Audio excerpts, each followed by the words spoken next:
हाय नमस्कार प्रणाम। मेरा नाम दीपक जोशी है। इसमें हम हल्द्वानी में हैं और हम ये जानने की कोशिश कर रहे हैं कि पहाड़ों की समस्याएं क्या हैं, क्योंकि हम जब कुमाऊनी गोष्ठी भी करते हैं तो वे हमें मजबूरनवश हल्द्वानी जैसे शहरों में करनी पड़ती है, क्योंकि पहाड़ों में हमें लगता है कि वहाँ पर कम लोग आएंगे।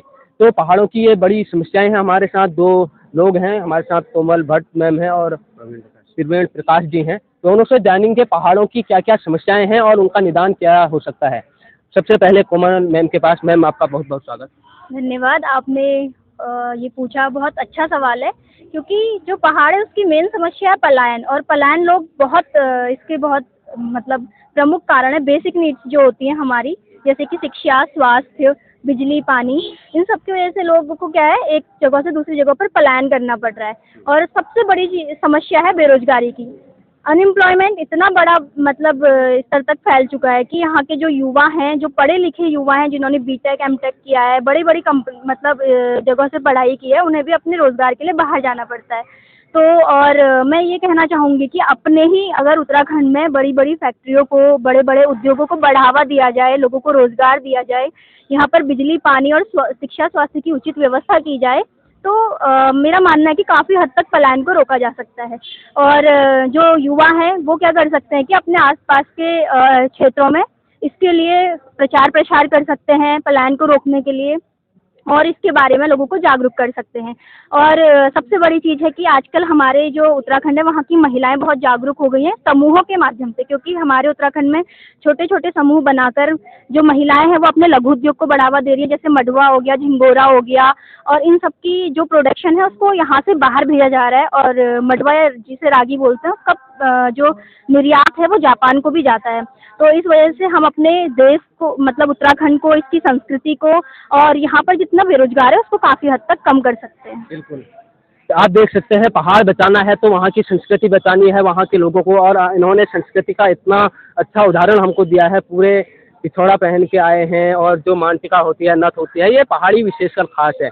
और अगर इस तरह की मात्र शक्ति बेरोजगारी की बात करती है तो कहीं ना कहीं सरकार पर एक संदेश जाता है कि सबसे बड़ी समस्या पलायन और बेरोजगारी है। हमारे साथ प्रकाश जी हैं। तो बताइए, आपको जो ये सरकार नाकाम रही है ये रोजगार देने में, इसका क्या कारण मानते हैं आप? सबसे पहले आपका धन्यवाद। देखिए, पहाड़ में कहीं ना कहीं शिक्षा, स्वास्थ्य और रोजगार की जो सबसे बड़ी समस्या है, उसमें देखा जाए तो कहीं ना कहीं सरकार की ये कमी रही है। जो पहाड़ के लोग हैं, जितने भी जो पढ़े लिखे लोग हैं जो भी डेवलप करना चाह रहे हैं, तो वो उन लोगों का भी है जो है सरकार के द्वारा उनको जो है कोई हेल्प नहीं किया जा रहा है उनको, जो जितने भी लोग हैं। और बाकी वही है, जैसे शिक्षा, स्वास्थ्य, रोजगार जैसे जो मूलभूत सुविधाएं इंसान को चाहिए, उन सुविधाओं से वंचित रहने का जो आप ने जो है बहुत अच्छा क्वेश्चन किया कि नेताओं को क्या हो करके। तो नेताओं को क्या रहता है कि भाई केवल अपना जो है जीत गए और अपने झोले भरने तक ही सीमित रहते हैं।